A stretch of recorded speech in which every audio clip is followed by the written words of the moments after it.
Virginia. So let me introduce my wife, Maureen, who's in the back, and our daughter, Katie, and John, and Ben. So we are very glad to be here. I'm a professor of history in Virginia. I am a graduate of Foxcroft Academy. I know there's at least one other FA grad in the room. Any others? All right, excellent. Saturday evening with a few FA grads, and we had a great time reminiscing about our favorite teachers and staff members at Foxcroft Academy. Some of mine include Rusty Willett in history, Don McPherson Allen in English, and Jim Brown in English, Arnie Poland in music, and Johnny King was our janitor, and just a wonderful, wonderful person. My family and I have enjoyed being in Monson this week to visit my parents, Daryl and Mary Whitmer, who are also here. We've been anticipating the cool, brisk Maine temperatures for months, and we missed them somehow. But it's been really great to be in Monson and celebrate the town's bicentennial, catch up with a lot of old friends, and launch this new book about Monson's history and the history of central Maine and Piscataquis County. I want to thank John Knepp and the library for organizing and hosting this talk. It's really great to be here. I am a longtime fan of the Thompson Free Library. When I was a student at FA, the library actually hosted an event that I helped to organize with some other FA students on the art of Bernice Abbott. And so it's good to be back here to do a presentation several decades after that first one. Recently, I've enjoyed looking through the library's website and seeing all of the wonderful programs and activities that are going on here. When I started doing research for this book back in 2017, one of the first things that I did was to read through many back issues of the Piscataquis Observer on microfilm. Has anyone in the room ever worked with microfilm? Microfilm is why historians have thick glasses and stooped shoulders. You know what was a lot better than microfilm? This was a lot better than microfilm. This is one of the reasons I'm a big fan of this library, the Community History Archive, with not only the Piscataquis Observer, but also Foxcroft Academy yearbooks, the Piscataquis Farmer, Piscataquis Herald, Democratic Republican, literally tens of thousands of pages, fully digitized, fully searchable. No more microfilm. Much, much better. I've told other people about this resource, and I cite it in the book, and I'm very grateful for it. This evening, I'm going to say a few words about how this book came to be and share a few discoveries about print, politics, and place, especially those insights that are related to Dover Foxcroft, because if you're here, I assume that you care at least as much about Dover Foxcroft as you do about Monson. So I'm going to tailor my talk to the audience. If you have any questions or comments, feel free to jump in at any time, and there will also be some time for that at the end. So first of all, how the book came to be.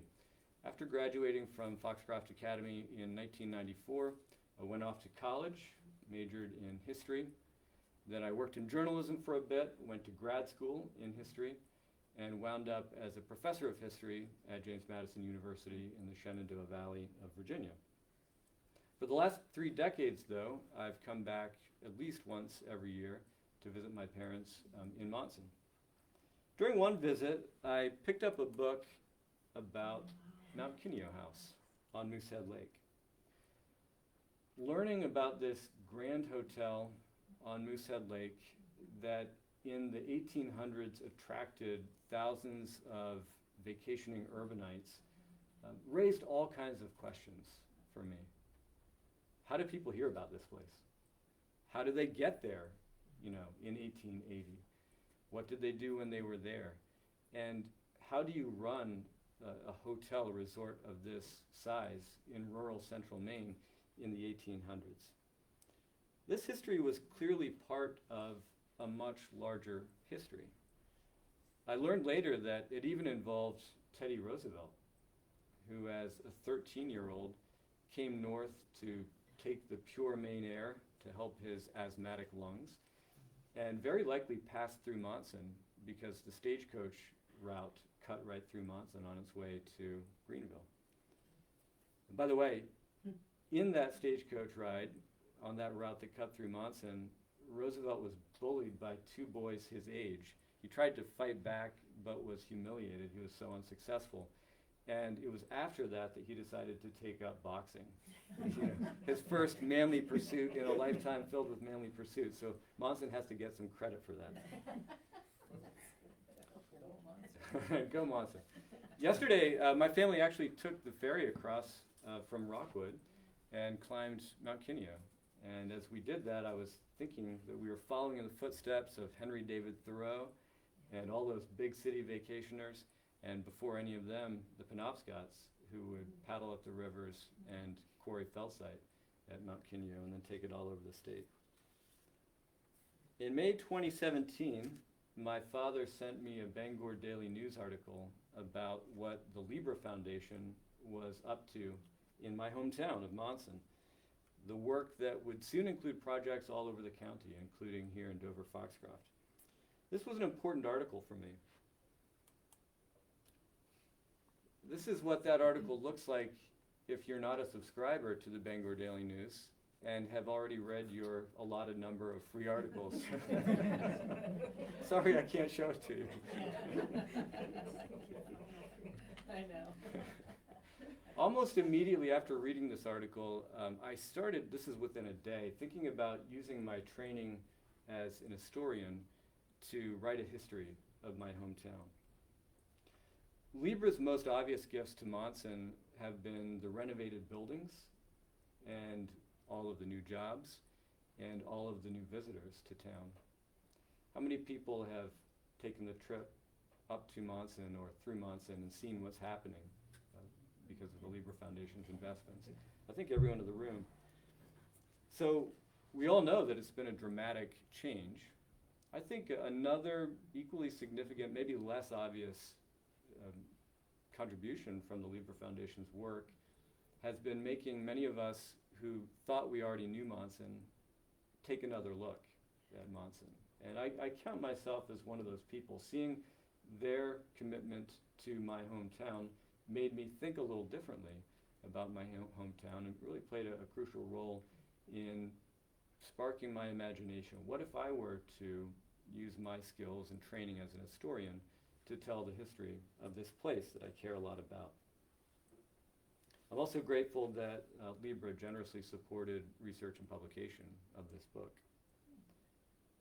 So we visited my parents for a week in August 2017, and on the last night of our visit, I attended a talk at the above the Historical Society on Main Street in Monson, a talk about how the Appalachian Trail was routed through Monson in the 1930s.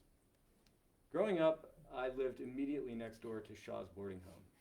So I had seen literally thousands of hikers passing through Monson. But in all that time, I had never once really thought about who made the decisions in 1932 that brought all of those people to Monson, changing the identity and the economy of the town. It's a really wonderful story. It's a great story. I tell it in the book.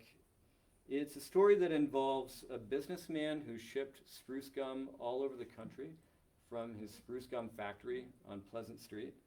It involves a recent college graduate, a lawyer, a geologist, and a Broadway actor.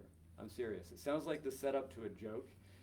Actually, they ran into some difficulty and tension in their working relationship in late 1932, so they were not walking into any bars together. But they made it happen. And very interestingly, if the local people from Monson had not gotten involved in 1932, providing information for Myron Avery, the guy who really pushed the trail through the United States and Maine, it very likely would have passed north of Monson. Shirley was a good candidate. But the local information persuaded Avery that there was a better route through Monson. And generations of Monson people have those people like Harry Davis, the Spruce Gum King, to thank for making Monson a trail town. Again, I was beginning to see, as I listened to this talk, that Monson's history was linked to much larger histories.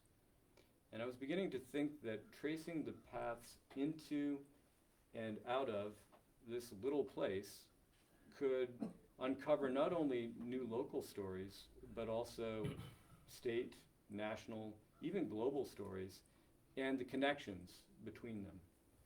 Hence the subtitle of the book, Small Town Maine and the World. So I returned to Maine in the summer of 2018 to dig into my research. The University of Maine at Orono holds the personal papers of Carl Springhorn, who was one of the great artists to visit Monson and do some of his most significant work during a 10-year period, 1911 to 1921. And I got to read his papers and look at his art and include quite a bit on Springhorn in the book. The leaders of the Monson Historical Society were remarkably generous in sharing sources and answering questions. They even trusted me with the key to the building in the summer of 2018, so I could come and go as I wanted to do my research. I think that this was a case where it was very helpful to be the local pastor's kid, because they knew that I wasn't going to do anything stupid. If I did, I'd have to answer to my former neighbors and my current parents, and they were right, I didn't do anything stupid. The Maine Historical Society in Portland holds the single most exciting primary source that I found in my research. This was a full year's run from 1885, summer of 1885 to the summer of 1886, of the Monson Weekly Slate, the only newspaper in Monson's history. Did you know that Monson had a newspaper? Here's the very first issue of the Monson Weekly Slate, Volume 1, Number 1, June 9, 1885. The weekly slate was printed in Bangor, but filled with local news from Monson, along with national news and global news. How local was the news that the weekly slate contained? Well, notice this breaking news about the size of an egg dropped by a hen owned by A.P. Hathaway. Right? That's local. This source gave me, I think, my single best window into daily life in Monson at a pivotal moment in the town's history, 1885 to 1886. What was happening in Monson in the 1880s? I'm going to answer that question with another question. What are these men preparing to do? Who knows? Is that Slate? Is that Slate? We had that in Chapman Quarries in Pennsylvania. These men, Drop 'em. exactly, they're about to begin their commute to work, maybe 100 feet or more into the depths of one of Monson's massive slate quarries, which began to operate in 1870 and then took off in the 1880s. How did Monson farmers and shopkeepers know how to quarry slate on this scale? The answer is mainly that they didn't. So they made it up for 10 years, and then they figured out how to expand the quarries and professionalize the operations by working with financiers and industrialists from Massachusetts and with immigrants who came to town, first from Wales, then from Sweden, then from Finland. People who, over the following decades after 1870, transformed Monson and made it a remarkably cosmopolitan place for a town of around 1,000 people. Here are some Swedish immigrants whose story I tell in the book, and you know these people well. Nelly and John Johnson. They came from Sweden in the 1880s. They raised their 4 children in Monson. I knew their daughter when she was very old and I was very young. Their daughter's name, one of their 2 daughters' names was Esther, who later married Sam Pennington. And I got to eat Esther Pennington's bread, sweet bread, as a kid. Maybe with the recipe that her mother had brought with her from Sweden. So one of the delightful things about this project has been that there have been so many very meaningful personal connections to the material that I'm studying. These are exciting changes for Monson people. I think really the changes of the 1870s and 1880s and 90s were even more dramatic changes than those that current Monson residents are living through. Monson had been a farming community. Now it was industrializing. Its population was growing. It peaked in 1910 at 1,243 residents. Monson's never had more than that, according to the census. And it wasn't just the growth in the number of the population, it was the culture and the society that was represented. New sounds filled the air on Main Street. I saw in the Daily Slate a reference to immigrant women who still spoke Swedish and had to rely on their daughters to translate for them as they purchased goods at Monson stores. It was the smells of different cuisines that filled the air as people made their foods from Sweden and Finland and Wales. So what I found as I was doing this research in 2018 and afterward is Monson people actively, creatively, sometimes ingeniously, sometimes against great odds, making their place, making their town a place and keeping it a place that people wanted to be, people wanted to visit, people in some cases wanted to stay. That is not an easy task. I think I'd largely taken that for granted growing up, but it's not easy to make a community a sustainable community. And it's never been easy in central Maine. How do you create jobs? How do you persuade young people to stay local or maybe to even move back home? How do you forge community ties and community identity? I argue in the book that Monson people have almost always done this by creatively developing links with the wider world, the world beyond the town. So they made here by drawing on both near and distant sources, people, influences, here and everywhere else. That's the origin of the book's title. So that's the expansive local world that I was able to explore in the weekly Slate. And I want to tell the story of the Slate since one of the topics, here's a picture of industrialization and the train that came into Monson. Here is the Lake Hebron Hotel as Monson became a tourist destination. And another picture of the Lake Hebron Hotel. I want to tell the story of the weekly Slate since one of the things I'm focusing on tonight is print. So here's how the paper got started. One day in June 1885, a stranger walked into John Francis Sprague's law office, tiny little building nicknamed the Rat Hole, on Main Street, and he offered Sprague a part-time job. The stranger was visiting from Bangor. Here's Monson, here's Bangor. Earlier in the century, as you probably know, Bangor had been the busiest lumber port in the world as white pine from the center of Maine flowed down its rivers and was processed at Bangor lumber mills and then sent out all over the world.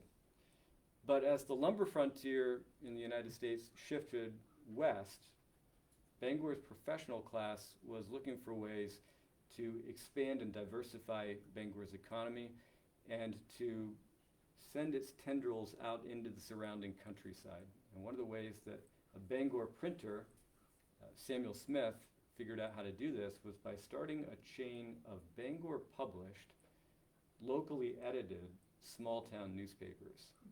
So he would keep his presses busy and profit by selling small towns the chance to have their own newspaper. Monson could never have done it on its own, but it could do it with the assistance of an urban printer, a Bangor printer. Sprague's visitor represented this printing firm. He offered Sprague the editorship. Sprague jumped at it because this was a significant opportunity for him to boost Monson's fortunes and to increase his own reputation and influence. Here's John Sprague. He is one of my favorite people in Monson's history. I'd never heard of him before starting my work on this project. He was a tireless Monson promoter, never married. He was born poor in Sangerville. He educated himself. He was a tin peddler for a while and bumping along the roads of Piscataquis County on his horse-drawn wagon. He read books and educated himself. Studied law, became an attorney, moved to Monson in 1879, and was involved in everything in town. He was involved with the slate quarries, he was involved with the railroad, he published books, he helped to start Monson's town library, he led conservation efforts and tourism promotion. He served in the state legislature. He edited a Maine history magazine. He did lots of other things. Unbelievable person. Read alongside other sources, the paper that Sprague edited shows local people debating the meaning of local. This is one of the things that caught my interest, that we tend to take local for granted, but there are actually different ways of conceiving what's local and what your relationship to the local should be. John Francis Sprague's understanding of local came into focus for me when I found his long-running war of words with his main competitor, who was based in Dover. And this was so fun for me to read. Here's Monson, Bangor, and Dover. And it was so fun to write about that I'm going to read a passage from the book describing this feud. So this is John Francis Sprague battling with another newspaper editor. Sprague spoke explicitly about the relationship that he envisaged between his town and the wider world in the course of the Weekly Slate's year-long spat with the Piscataquis Observer, which spilled from the pages of the two papers and spawned discussions across the county. Samuel Eads, the editor and publisher of the Dover-based Observer, was 4 years older than Sprague. His family had dominated Piscataquis County's printing and newspaper trades for 5 decades, and Samuel had run the Observer since his father's death in 1875. He did not welcome the competition that appeared in Monson in the summer of 1885. Within days, the Observer lashed out with a version of the line of attack that it would pursue over the following months, claiming that the slate consisted primarily of ready set, or stereotype, imported from a New York firm, and concluding caustically, quote, "The slate can hardly be called a local institution, inasmuch as it is owned by foreign capital and is wholly printed outside of Piscataquis County." So do you see what Eads is doing? As the established local paper, he's suggesting that a Monson paper printed in Bangor is a foreign concern. That's foreign money flowing into the county and can't be tolerated. Sprague immediately reprinted the slur in the Slate and fired back that foreign capital had constructed Monson's railroad and hotel, developed its slate quarries, and connected it to every city in the Union through the telegraph. The words foreign capital, Sprague declared, have no terror to anyone in Monson. Eads had hit a nerve. During the following month, the foreign capital question was widely discussed in Monson. Residents talked it over at the Rat Hole and at C.C. Hall's drugstore, where the slate went on sale for 3 cents every Wednesday. Reading the news tended to be a social experience during the 19th century, something one did in company rather than silently and alone.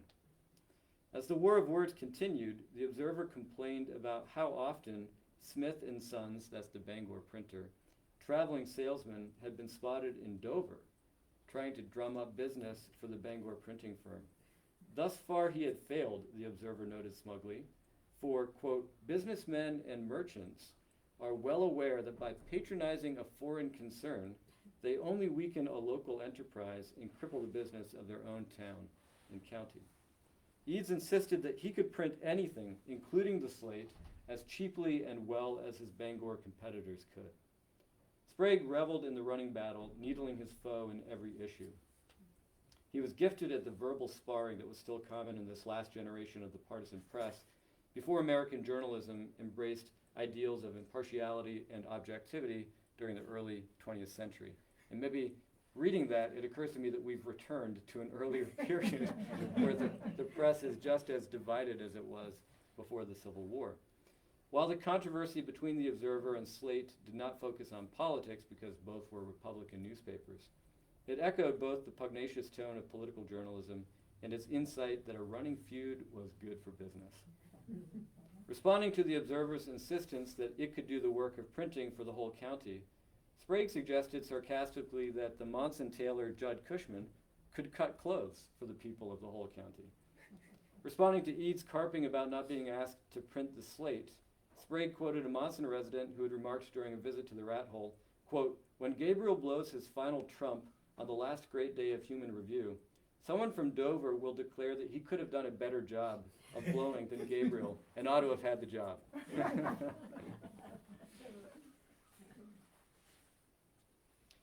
Skipping a paragraph, Sprague did not wish to build a wall around Monson. He welcomed visitors, investors, and products from elsewhere, so long as townspeople retained their ability to turn these external influences toward local ends. The Monson shopkeeper A.F. Jackson, for example, retailed plenty of urban manufactured dry goods alongside locally grown produce. But his profits stayed in town, unlike those of the Dover firm that Sprague was boycotting. Similarly, Sprague viewed the Bangor published Slate not as a foreign threat to his place, but as a uniquely powerful resource for building and promoting Monson. And this is a time when lots of local communities had their own newspaper and really relied on print to build the fabric of community, identity, and connection. The conception of locality that Sprague shows in this war of words with the Observer had much in common with what the geographer Doreen Massey calls an extroverted or outward-looking sense of place, one that understands local or here not as somehow insulated from everywhere else, but as a unique nexus or joining point of forces both distant and proximate.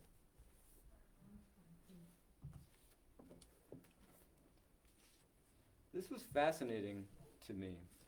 I was beginning to see that, like many others who measured their small towns, not primarily against cities, but in comparison with rival towns, John Francis Sprague viewed closer ties with Bangor not as undermining local independence, but as a way to strengthen Monson's position in Piscataquis County. So in hindsight, I think we tend to inappropriately impose an urban-rural battle, onto these earlier periods. But in fact, Sprague saw Bangor as a help in a rivalry with Dover. Dover was the county seat, and it was the rival that mattered. So here's my attempt to diagram what Sprague was up to.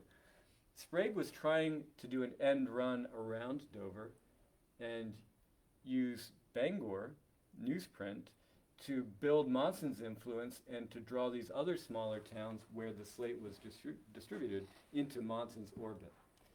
There was even talk at one point in Monson of making Monson the county seat, replacing Dover as the county seat of Piscataquis County. That obviously didn't happen. And even John Francis Sprague didn't really dislike Dover as much as those articles that I quoted might have seemed to suggest. In fact, Sprague moved here in 1910, and he lived in Dover until his death in 1926. However, the Slate very effectively advertised Monson's growth and its new businesses, and it also operated as an early form of social media. This was one of the most delightful things that I found, is that the Slate distributed free copies to people who had grown up in Monson and then moved away.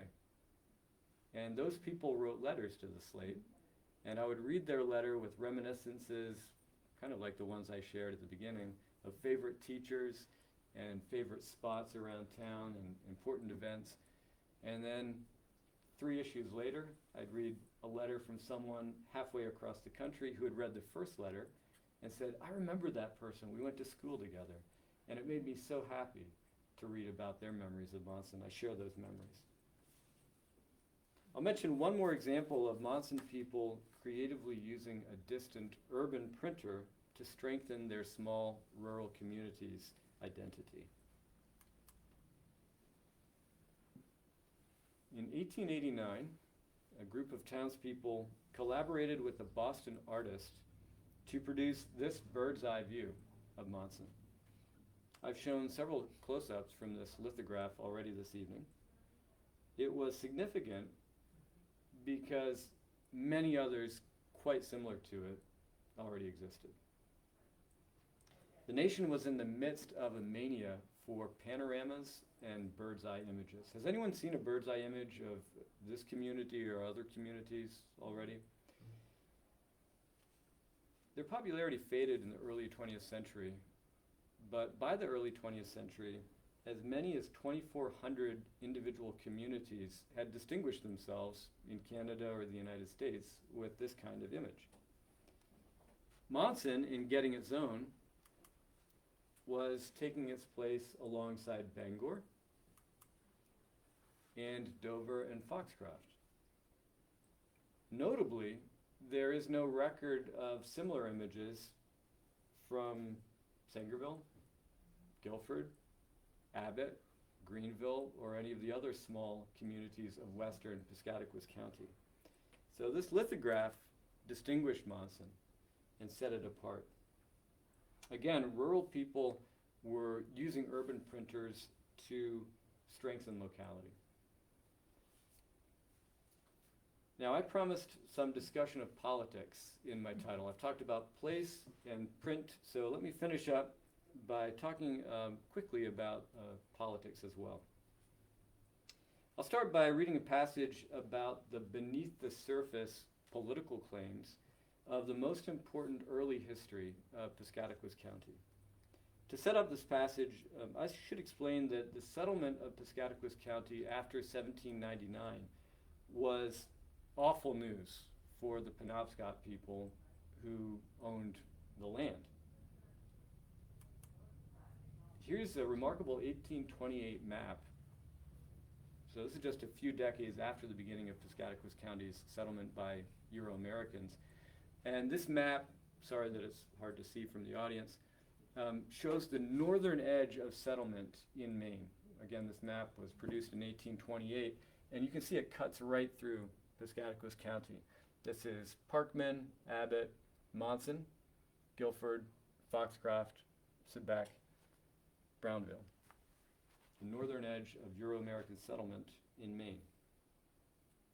The Penobscots persuaded a few settlers who came into Piscataquis County to sign leases. And we have documentation from this from the state, because the state gave permission for this arrangement. Settlers paying to live on Penobscot lands. But most settlers, the vast majority, including the first who came to Monson, followed the common practice of ignoring Penobscot claims and simply squatting on their lands.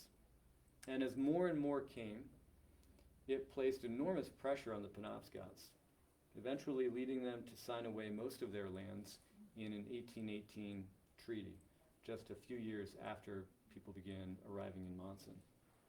So it needs to be said that those who settled Piscataquis County participated in and profited from Penobscot dispossession.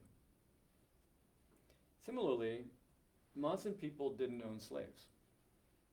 But it doesn't take very much work to see that Monson's farming community before the Civil War was tied to slavery. Monson farmers sold their goods to Moosehead Lake loggers. Central Maine's logs fed the state's coastal shipbuilding industry. Maine ships were in demand to transport southern slave-produced cotton across the Atlantic to English textile mills. With that set up, I'm going to read about one of the most important, arguably the most important early history of Piscataquis County. There's little indication that Monson residents grappled seriously with the uncomfortable fact that these distant developments were linked at some level to the town's growth. Instead, there are hints of an assumption that geographical isolation afforded moral purity. How could Monson and other small central Maine towns be guilty of injustice against black people or native peoples when none lived there? This is not to say that townspeople failed to recognize all such injustices. Monson petitioners sought to, quote, free the Commonwealth and themselves from all connection with domestic slavery in 1843, urging the state to draft new protections for fugitives from slavery, including prohibiting state employees from participating in their capture. But what if slavery's prosperity reached even Monson? Local history's natural impulse toward affirmation of local people further distracted attention from the moral complexities of settlement. The assault on Indian sovereignty begun in treaties and land grants continued in stories about the past. The most important instance locally was History of Piscataquis County, published in 1880 by a retired minister, Amasa Loring. Loring wrote his history as an insider. He had been a young child when he moved to Guilford with his family in 1814. He grew up there and studied at Foxcroft Academy, pastored churches in other parts of the state, and wrote his book during the 1870s after retiring to Dover. Loring's invaluable work is the best record of early American settlement in the area and has informed many, perhaps most, Piscataquis town histories published after 1880. I drew extensively on that work in my book. While it notes the presence of Penobscots, it says nothing about their claims to the lands of Piscataquis County. Like so many subsequent local histories, Loring's book excused Penobscot dispossession, not by challenging those claims, but by ignoring them. In this, Loring followed a long-established pattern among the local history writers of New England. The historian Jean O'Brien studied more than 600 local histories, published mostly before 1880 in southern New England. She concluded that firsting, the common claim in these texts that meaningful activity and land use began with the arrival of Euro-Americans belonged to a larger project that generated grave consequences for Indian peoples whose places they claimed as their own.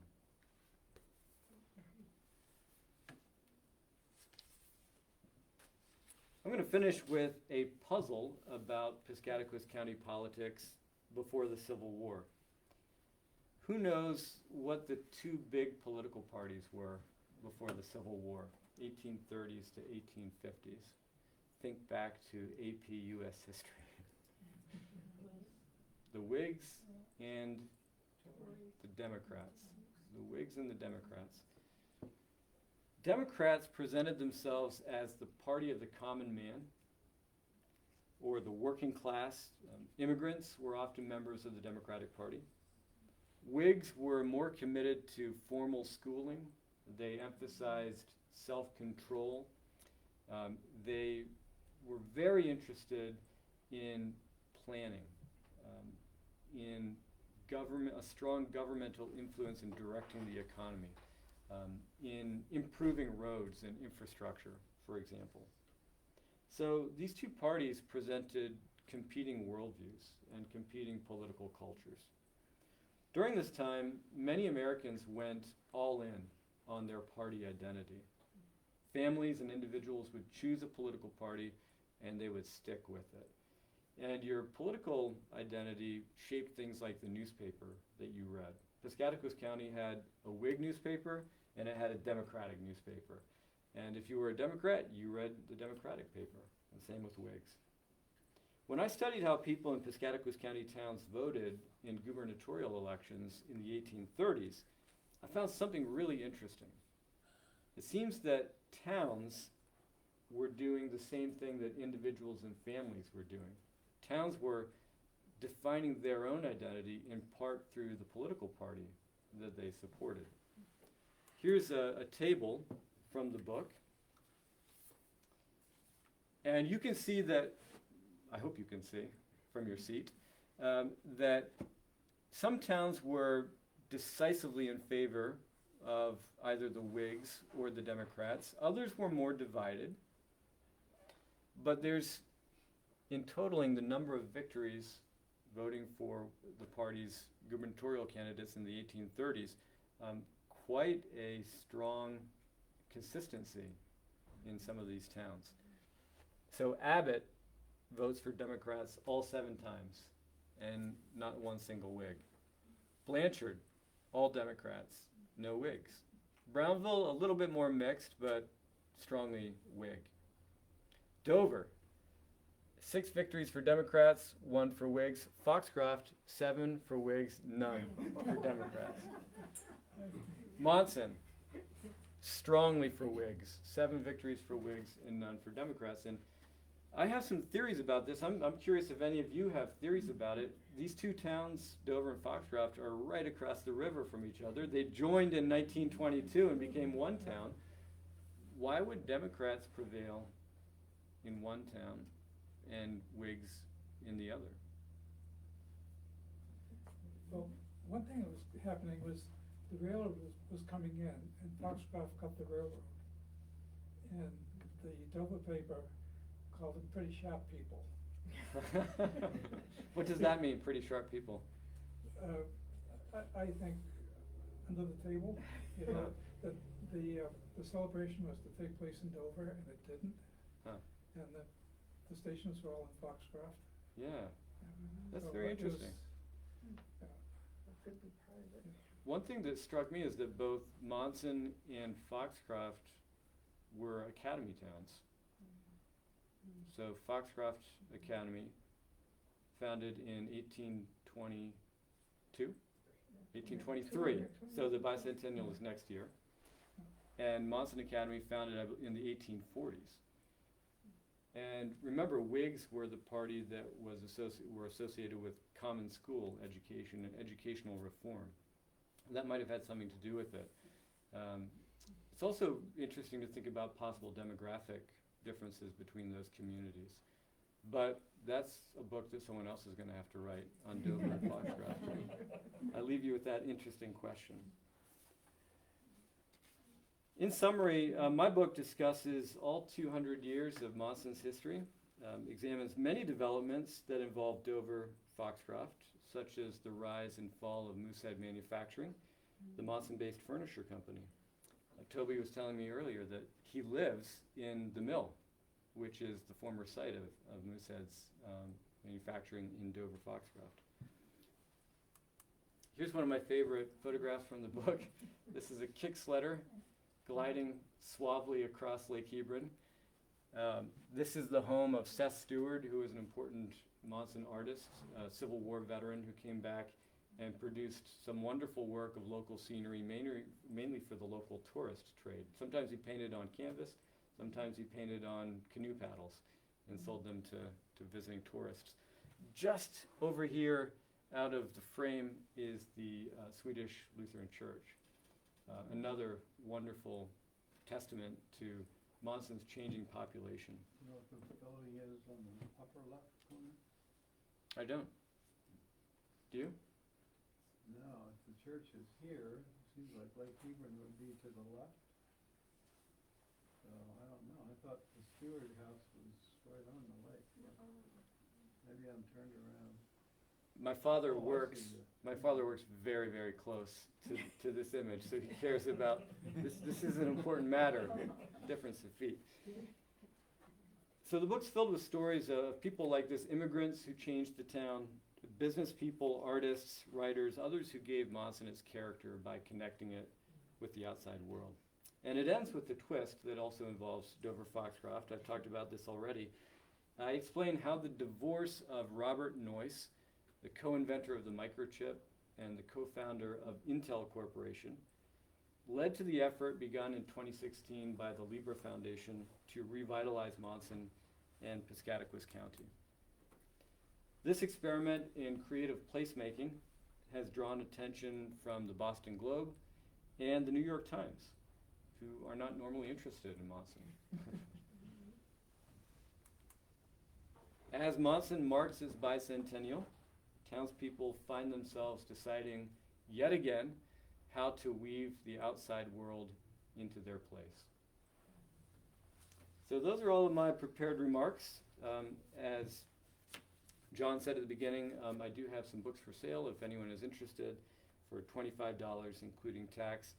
And there's also a flyer with information about how to get a discount if you'd like to order online or by phone instead.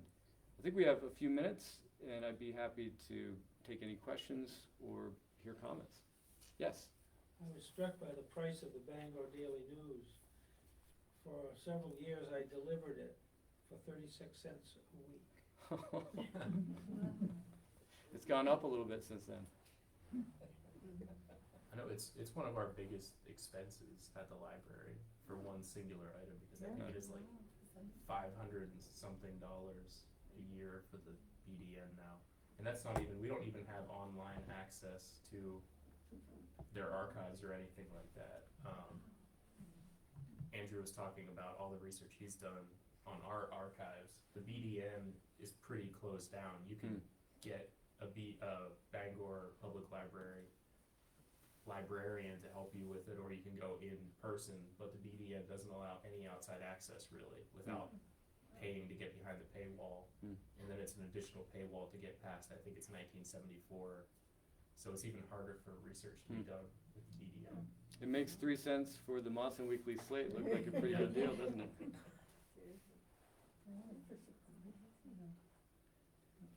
Did you encounter anything about the hermit? Did you read that book in passing? I did read that And book, yes. The intriguing accident that happened up on the Ottawa track.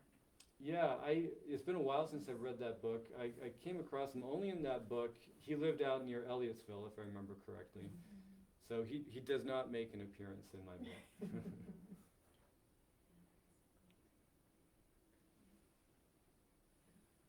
So the slate went all over the country and beyond. The Slate went all over the country. One of the stories about Slate that was very interesting to me was that Slate was not discovered in Monson in 1870. I grew up hearing that Slate was discovered in 1870. And in fact, I found lots of indications that Monson people knew of the existence of Slate from the first years of settlement. I also found that in 1862, a team of state surveyors, geologists, came through Piscataquis County, including Monson, following the slate vein through Piscataquis County, and wrote a report. This is 1862, so 8 years before 1870, saying, hey, there's some really high quality slate in Monson that would make a great quarry for roofing slate. So people knew it was there. They were doing other things in 1862, so it wasn't a good time to open a quarry. They were fighting a war, and lots of townspeople left for the war, and the women who remained behind were struggling to make ends meet and take care of their farmsteads.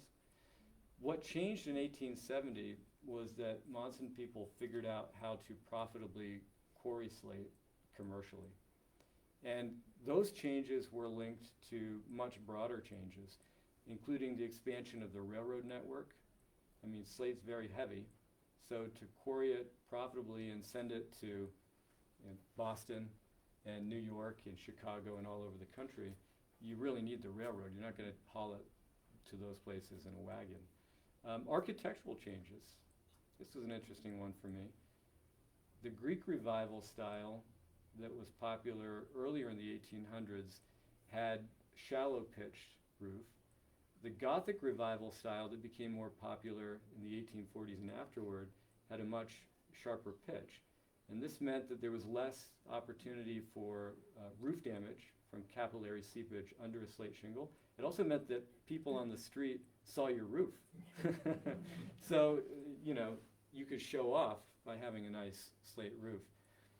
So all of these changes that are much broader than Monson suddenly come together. Also the immigration of Welsh people who had quarrying expertise. And that was really the center of Euro-American slate production earlier in the 1800s. And in 1870, as Monson people figured out, we might be able to make some money doing this, there's this really interesting, what I can only describe as a slate rush, where speculators come into town, or people who already live in town start snapping up land along this very narrow slate vein. I read of a pastor, Dudley Bailey, the longtime pastor of the Baptist church, who sold his home at a much higher value because slate was discovered in his basement. So he was able to put away a nice nest egg as he left the Baptist church. And from which we still benefit today. We get a dividend check from the Dudley Bailey account. Thank you, Slate. Monson Church, right? Yeah. And so there's all this kind of back and forth, all these new companies being formed with names like the Cove Slate Company and the Dirigo Slate Company and the Pearl Slate Company. Some of them succeed, lots of them fail. And it's in 1880 that Massachusetts investors from places like Lowell start to come in and buy up the quarries, and they bring in more advanced technology. And it's also at that period that Swedish immigrants come and start to staff the quarries in large numbers. Is there any connection to Pennsylvania slate? There are people up from there that worked in Monson. I wonder. And in Yeah. Blanchard too, I'm sure those slate quarries in Blanchard, were they tied into Monson? They were, yeah. So that was So, the like the Burma quarry. Yeah. There were some Blanchard quarries that opened a little bit Mhm. later. Mhm. I'm not sure about the connection to Pennsylvania, I honestly. grew up in a slate quarry town. It's funny, I grew up in a town in Pennsylvania that was all slate. Our homes were made of slate. Everything was slate. Wow. Everything. The wash posts, the outhouses. That's so interesting. Yeah, one scholar has described slate as the plastic It was amazing. of the 1800s, which was great for Monson until plastic was invented in the 1900s. Seriously, that's one of the things that killed slate, is that you could use plastic for similar things. I do wonder if there was kind of flow between Pennsylvania and in Piscataquis County Mhm. among Welsh people. And there's a lot of who knew yeah, about the Welsh slate that quarry. worked the quarries there. I've seen that Brownville slate was quarried in Piscataquis County well before Monson quarries opened, and there was a lot of flow from Brownville to Monson, Swedish families moving from one community to another. Yes. Is there a reason why slate isn't more widely used for tombstones? It's better than many of the other stones that you could choose. A In many reason ways. today? Yeah. I don't know. I was just walking through the Monson Church Cemetery, which the town has done a beautiful job of cleaning, repairing. The stones are in really good order. If you look at old cemeteries that really are old, Yeah. the slate is always in better condition than any of the other. There are many slate markers in the Monson Cemetery. Stood out to me. One of my mother's comments, she grew up in Monson, and the reason that you didn't see many slate tombstones was because the men did not want to be under the stone that killed them, Hmm. because of the silicosis. Silicosis. Wow. Oh, granite Huh. silicosis too. The Grincy and Ellis quarry and granite works in Frankfort brought a lot of that problem, same Yeah, problem. Yeah, Hmm. I knew a widow whose husband died from Yeah. silicosis. Hmm. In fact, I worked for her. Yes. Did you come across any connections between Monson and Willimantic? I did. I did, actually. This is one of my favorite stories from the book. So John Francis Sprague moved to Monson in 1879. And also in 1879, the Willimantic Linen Company of Connecticut bought up a large parcel. It wasn't named Willimantic at the time, but soon this company from Connecticut renamed that township Willimantic. And the head of the Willimantic Linen Company, which actually had become very wealthy, not making linen, but spooled thread. There were changes in the garment industry at this time that made spooled thread very popular and lucrative. The head of that Willimantic Linen Company had begun to experiment with industrial paternalism.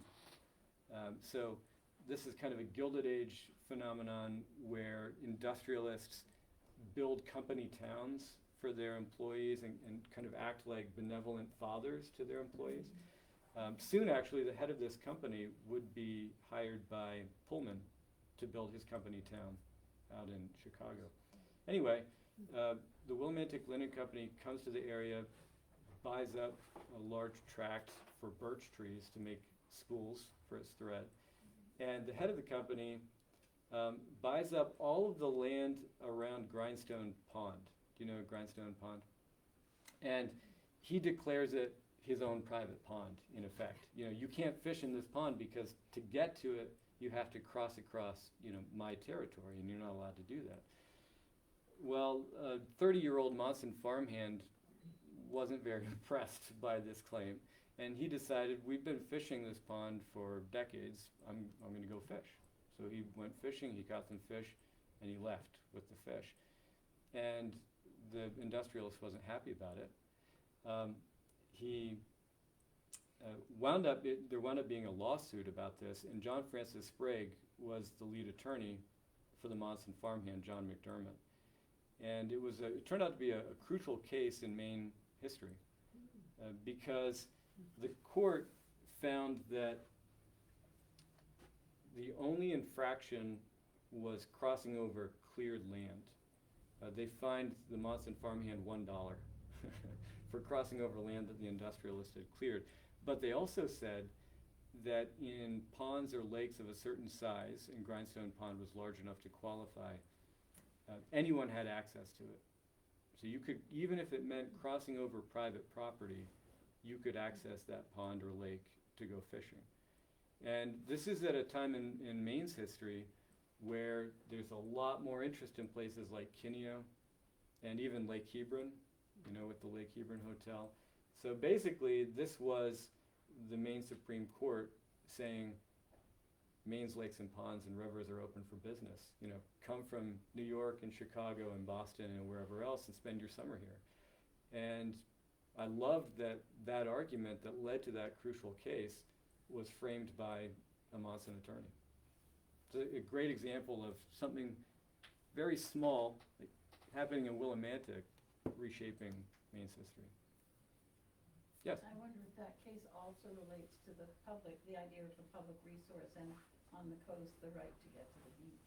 And whether the high-low tide debate that continues constantly on the coast of Maine is who owns to the high tide line. That's it. I don't know anything about that argument. It goes on almost yearly. Huh. Like if these, people who own the property, if they own the beach. Whereas there have been rules and laws that the clammers and the fishermen and the lobstermen and people who want to collect seaweed have a right to those resources. So it kind of goes along the public resource idea. That's great. I think there's been a recent decision on that in Pembroke. The Ross family has been dealing with this for 20-plus years. What's the most recent decision? Did they say? I think the elder brother of the Ross family that I went to school with his sister, I think he prevailed, and I'm not sure. It had to do with they own land right on the bay, and I'm not sure what the issue, how it worked out, but I think he eventually prevailed. I think he studied law in order to prevail. He's a very intelligent guy. Well, we've reached 7 o'clock. Thank you very much for your questions. Thanks again to John and to the library for hosting this talk. It's really great to see all of you. Thank you.